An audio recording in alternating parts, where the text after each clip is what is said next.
Martedì pomeriggio, probabilmente durante l'acquazzone che ha interessato Vicenza, e verso le 5 siamo scesi e abbiamo trovato 40 garage, alcuni aperti ma tutti con i fori nel portellone, e che ha consentito ai malintenzionati di entrare e rubare.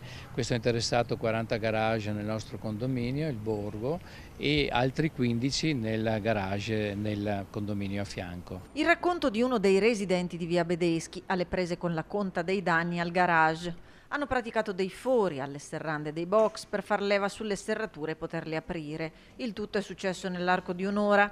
Condomini che stanno ancora verificando cosa sia stato portato via. Allo stato attuale restano le basculanti forate da risistemare. Si fa l'analisi dei danni. Ad alcuni sono stati portati via attrezzi di lavoro, avvitatori, una smerigliatrice, ad altri nulla. Hanno fatto dei buchi su tutte le serrande per poterle forzare, aprire e forzare. Anche la mia è stata forzata, come tutte le altre 40 del condominio.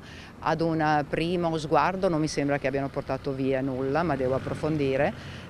Penso siano stati disturbati perché in pieno giorno, in pieno pomeriggio, 40 garage da aprire, evidentemente qualcuno è passato e si sono interrotti. L'attenzione messa in luce dai residenti riguarda il tema della sicurezza nel quartiere, visto che il tutto si è consumato di giorno. Farli in pieno giorno questo veramente lascia perplessi, e ci fa anche chiedere ma in che città stiamo diventando Vicenza, perché qualche giorno fa hanno rubato le biciclette nel condominio a fianco, i furti nei garage, cioè, non lo so.